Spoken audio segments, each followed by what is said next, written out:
Hi అండి, నేను మేవేనో టైలర్ని. ఈ రోజంతా పెళ్లి సందడండి. ఈ పిల్లలు వచ్చి మా కాలనీ పిల్లలు చాలా మంచి పిల్లలండి. ఈ పిల్లలందరిలో ఒక్కొక్కరు ఒక్కొక్క టాలెంట్ ఉంటుంది. అందరూ చదువుకునే పిల్లలు. వీళ్ళందరినీ కూడా బ్లెస్ చేయండి, మంచి ఉద్యోగాలతో బాగుండాలనేసి. చూడండి, స్టేజ్ మీద అయితే వధువరులు చూస్తూ ఉన్నారు.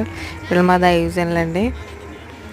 మా దైవజనులు మమ్మల్ని నడిపించే మా సంఘ కాపరిగా చాలా మంచివారండి. మమ్మల్ని మంచి చెప్తూ ఎప్పుడు ముందుకు నడిపిస్తూ ఉంటారు.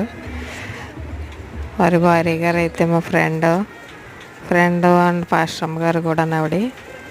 భోజనాల దగ్గర భోజనాలు అయిపోయినాయండి. అప్పుడే లాస్ట్కి మేము తినేసాం. లాస్ట్లో అండి ఏమి కూడా ఫ్రెండ్ వదనవుతారు, వెళ్ళిపోతూ ఉన్నారు. లాస్ట్ వచ్చిన ఏంటంటారండి, కట్టాదులు అవి కూడా తీసాను. ఫైనల్గా అయితే ఇంటికి వచ్చేసరికి అవతారం అయితే ఎలా ఉందండి. నా వీడియో నచ్చితే లైక్ చేయండి.